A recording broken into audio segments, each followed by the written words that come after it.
بسم اللہ الرحمن الرحیم رب اشرح لی صدری ویسر لی امری واحلل عقدۃ من لسانی یفقهوا قولی نحمدہ ونصلی ونسلم علی رسولہ النبی الکریم اما بعد فاعوذ باللہ من الشیطان الرجیم بسم اللہ الرحمن الرحیم قال اللہ تعالی فی القرآن المجید والفرقان الحمید واللہ خیر الرازقین آمنت باللہ صدق اللہ العظیم وصدق رسولہ النبی الکریم۔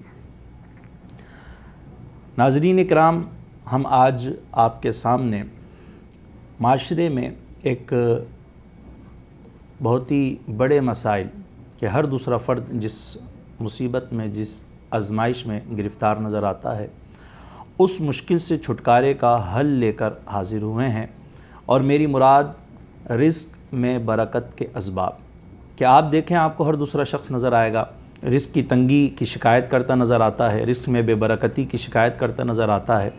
تو ہم آپ کے سامنے آج ایسے اسباب اور اعمال کا بیان کریں گے کہ جس کی وجہ سے رزق میں برکت پیدا ہوتی ہے، رزق میں اضافہ ہو جائے گا۔ اولاً تو یہ بات آپ اپنے ذہن میں رکھیے کہ رزق میں برکت سے مراد یہ نہیں ہے کہ مال بڑھ جائے، مال میں اضافہ ہو جائے، کسی کے پاس 1 لاکھ تھے تو 2 لاکھ ہو جائیں۔ یہ بھی برکت کی ایک علامت ضرور ہے، لیکن برکت سے مراد یہ ہے کہ جتنی اس کی ضرورت ہو، جتنی اس کی جائز خواہش ہو، وہ جائز خواہش اور وہ ضرورت اس کی بآسانی پوری ہو جائے، بغیر کسی ٹینشن کے، بغیر کسی ڈپریشن کے، اور وہ کسی قسم کی محتاجی کا، تنگ دستی کا شکار نہ ہو۔ اس میں سے اولاً میں ایک بات آپ کے سامنے ذکر کر دوں، جو حدیث مبارکہ سرکار علیہ الصلوۃ والسلام کے فرمان سے ہمیں پتہ چلتا ہے کہ سب سے پہلے ہم رزق کا احترام کریں، رزق کی قدر کریں۔ یہ اللہ کی بہت بڑی نعمت ہے، اور اس نعمت کو اگر سمجھنا ہو تو فاقہ مستوں کے پاس جا کر دیکھیں کہ کس طرح وہ بھوک و پیاس میں زندگی بسر کر رہے ہوتے ہیں۔ تو ہمیں رزق کی قدر کرنی چاہیے، جسے اللہ تعالیٰ نے کھانے کے لیے رزق دیا، اس کے اسباب مہیا کیے، ہم رزق کا احترام کریں، قدر کریں۔ آپ علیہ الصلوۃ والسلام کی تعلیم سے ہمیں یہ بات روز روشن کی طرح پتہ چلتی ہے کہ سرکار علیہ الصلوۃ والسلام ایک مرتبہ اپنے مکان علی شان میں تشریف لائے۔ جب آپ تشریف لائے تو آپ نے ایک روٹی کا ٹکڑا زمین پر گرا ہوا دیکھا۔ جب آپ نے اس روٹی کا ٹکڑا زمین پر گرا دیکھا تو آپ علیہ الصلوۃ والسلام نے وہ روٹی کا ٹکڑا اٹھایا، اسے جھاڑا اور کھا لیا۔ پھر امی عائشہ صدیقہ رضی اللہ تعالیٰ عنہ سے آپ نے فرمایا، اے عائشہ، اس کی قدر کرو، اس چیز کا احترام کرو، کیونکہ یہ چیز یعنی یہ روٹی جس قوم سے بھاگی ہے، لوٹ کر نہیں آئی۔ تو ہمیں پتہ چلتا ہے کہ ہمیں رزق کی کس قدر احترام کرنا چاہیے۔ اور آج ہم دیکھ لیں کہ ہم کتنا احترام کرتے ہیں۔ ہمارے گھروں میں کھانا بچتا ہے تو کہاں جاتا ہے؟ شادیوں میں ہمارے یہاں کھانا کتنا ضائع ہوتا ہے، کہاں جاتا ہے؟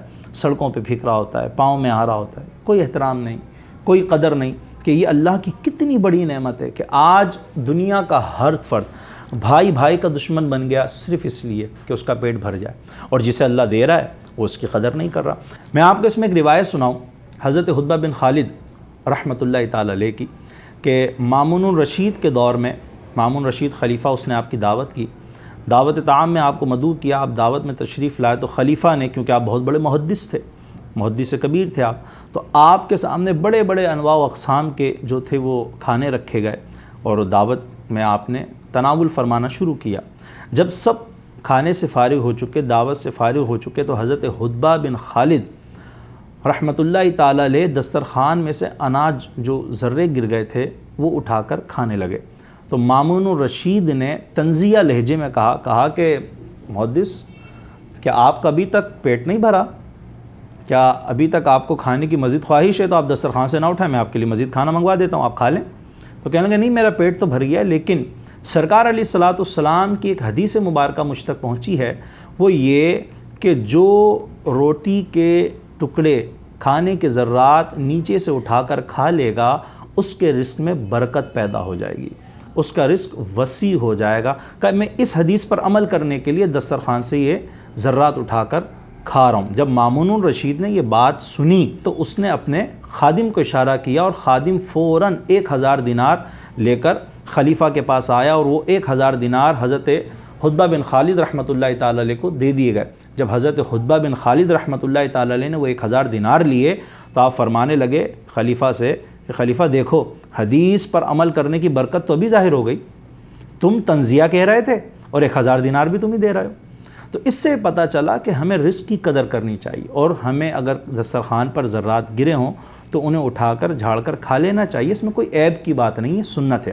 ہاں یہ ضرور خیال رکھیں کہ اگر فرش میں گرا ہے جہاں جراثیم ہے، لوگ چلتے ہیں، وہاں سے آپ نہ اٹھا کے کھائیں، لیکن دسترخوان بچھا کر کھانا ویسے ہی سنت ہے، تو آپ کوئی دسترخوان وغیرہ دستر بچھا کر کھائیں، اگر اس میں ذرات گر جائیں تو پھر آپ اس میں سے اٹھا کر کھا لیں۔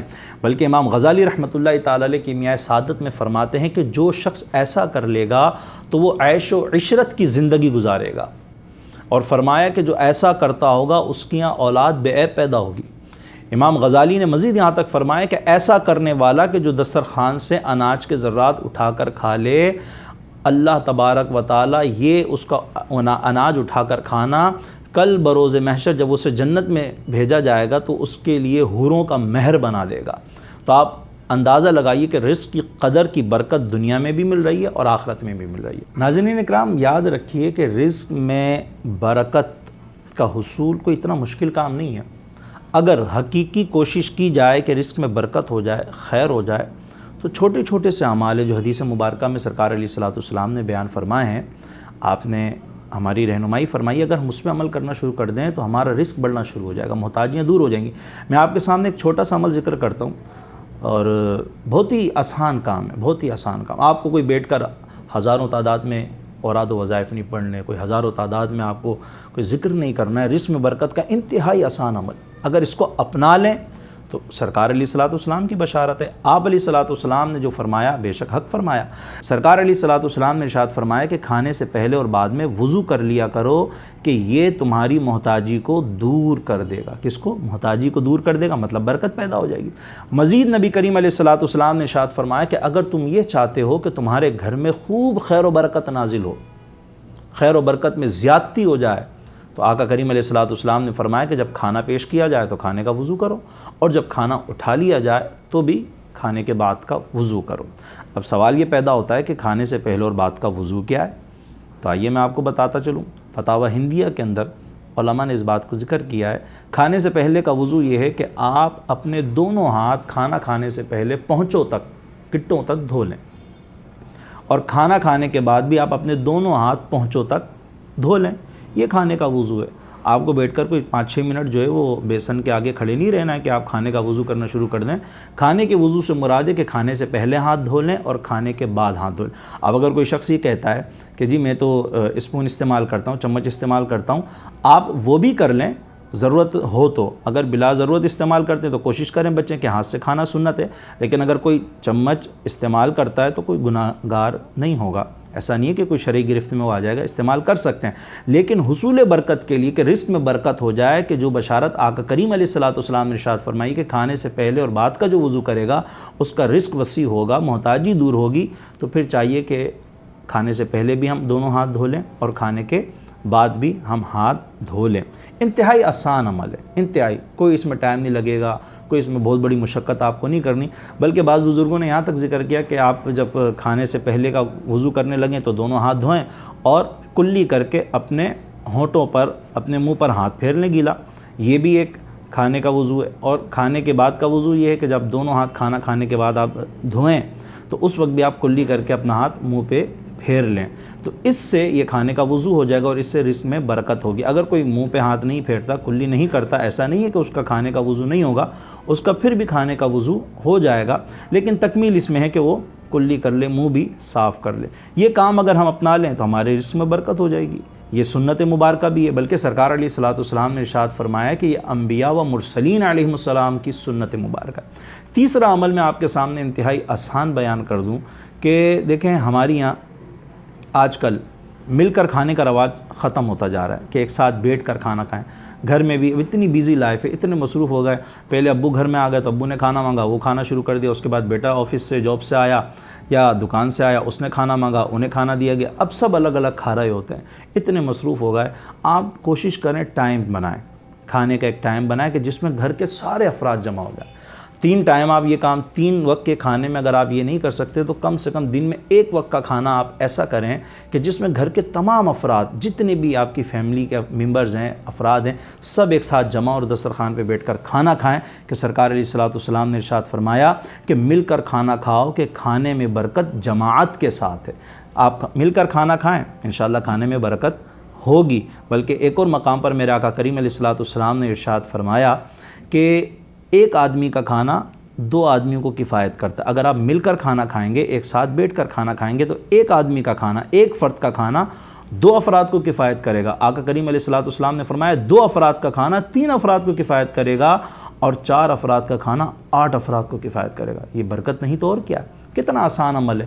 ہم کوشش کریں اور اسی پر عمل کرنا شروع کر دیں تو انشاءاللہ امید ہے کہ رزق کی تنگی کی جو شکایت ہے اور رزق میں بے برکتی، ہر بندہ یہ کہتا نظر آتا ہے جی رزق میں برکت نہیں ہے، بڑی محتاجی ہے، بڑی پریشانی ہے، انشاءاللہ یہ پریشانیاں دور ہونا شروع ہو جائیں گی۔ چوتھا عمل اور سبب ہم آپ کے سامنے بیان کرتے ہیں جس پر عمل کرنا ہر مسلمان کے لیے انتہائی آسان ہوگا۔ حضرت سہل بن سعد رضی اللہ تعالیٰ عنہ روایت کرتے ہیں کہ نبی کریم علیہ الصلوۃ والسلام کی بارگاہ میں ایک شخص آیا اور اس نے اپنی مفلسی کی، تنگ دستی کی، محتاجی کی شکایت کی۔ تو نبی کریم علیہ الصلوۃ والسلام نے اس سے فرمایا کہ جب تم گھر میں داخل ہو تو اپنے گھر والوں کو سلام کرو، اور اگر گھر میں کوئی موجود نہ ہو تو مجھ پر سلام کرو، السلام علیکم ایھا النبی ورحمۃ اللہ وبرکاتہ کہہ لو، اور اس کے بعد سورہ اخلاص قل هو اللہ احد ایک دفعہ بسم اللہ شریف کے ساتھ پڑھ لیا جائے۔ سرکار علیہ الصلوۃ والسلام نے فرمایا کہ تمہاری مفلسی دور ہو جائے گی۔ اس شخص نے نبی کریم علیہ الصلوۃ والسلام سے یہ تعلیم لی اور آپ کے اس حکم پر عمل کرنا شروع کر دیا۔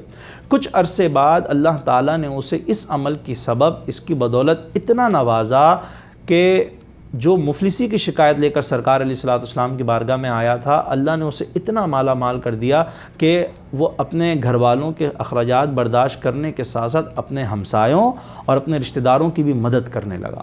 آپ دیکھیں کتنا آسان عمل ہے، انتہائی آسان۔ گھر میں داخل ہوں، ہم گھر سے باہر نکلتے ہیں، ہر بندہ آنا جانا لگا رہتا ہے۔ جب بھی گھر میں داخل ہوں، گھر میں کوئی موجود ہو تو سلام کر کے داخل ہوں، السلام علیکم کیا، اس کے فوراً بعد بسم اللہ الرحمن الرحیم پڑھ کر سورہ اخلاص قل اللہ احد سے لے کر ولم یکن لہ کفوا احد تک پوری پڑھ لیں۔ کتنا وقت لگے گا؟ یہ چھوٹا سا عمل، اس کی آپ عادت بنا لیں تو انشاءاللہ رزق میں برکت ہوگی۔ اور بعض بزرگوں نے تو یہاں تک لکھا کہ جو اس عمل کو اپنا لے گا، رزق میں برکت کے ساتھ ساتھ اس کے گھر میں لڑائی جھگڑے بھی ختم ہو جائیں گے۔ اور چوتھا عمل میں آپ کے سامنے وہ بھی حدیث مبارکہ سے بیان کرتا ہوں، انتہائی آسان عمل ہے۔ حضرت انس رضی اللہ تعالیٰ عنہ روایت کرتے ہیں کہ نبی کریم علیہ الصلوۃ والسلام نے ارشاد فرمایا کہ سورہ واقعہ پڑھا کرو، کہ سورہ واقعہ توانگری کی صورت ہے، اس سے خوشحالی آتی ہے، رزق میں برکت پیدا ہوتی ہے۔ بلکہ آپ علیہ الصلوۃ والسلام نے تو یہاں تک فرمایا کہ سورہ واقعہ توانگری کی صورت ہے، اس سے خود بھی پڑھو اور اپنی اولاد کو سکھاؤ، وہ پڑھتے رہیں گے، رزق میں برکت ہوگی، خوشحالی رہے گی۔ اور سورہ واقعہ پڑھنے میں بھی میں آپ کو بتاتا چلوں میرے بھائیوں، میرے دوستوں، ناظرین، کہ کوئی ایسا نہیں ہے کہ گھنٹوں لگتے ہوں، 5 منٹ 4 منٹ میں 3 صفحات میں قرآن مجید کے 27ویں پارے میں سورہ رحمان کے بعد سورہ واقعہ موجود ہے، 3 صفحے ہیں اس کے، آپ کو پڑھنے میں صرف 3 سے 4 منٹ لگیں گے۔ روزانہ بعد نماز مغرب صرف 1 مرتبہ پڑھنی ہے، آپ پڑھنے کی عادت بنا لیں۔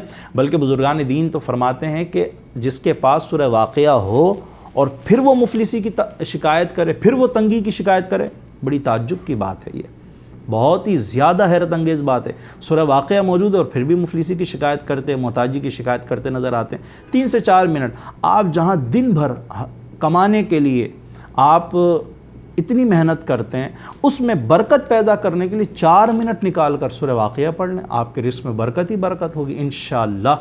تو میں دعا کرتا ہوں کہ اللہ تعالیٰ یہ جو اعمال میں نے ذکر کیے اس پر عمل کرنے کی آپ کو بھی توفیق دے، مجھے بھی عمل کرنے کی توفیق دے، اور ہم سب کے روزگار میں، رزق حلال میں، ذرائع آمدنی میں اللہ تعالیٰ خیر و عافیت، رحمت و برکت کے ساتھ اضافہ فرمائے۔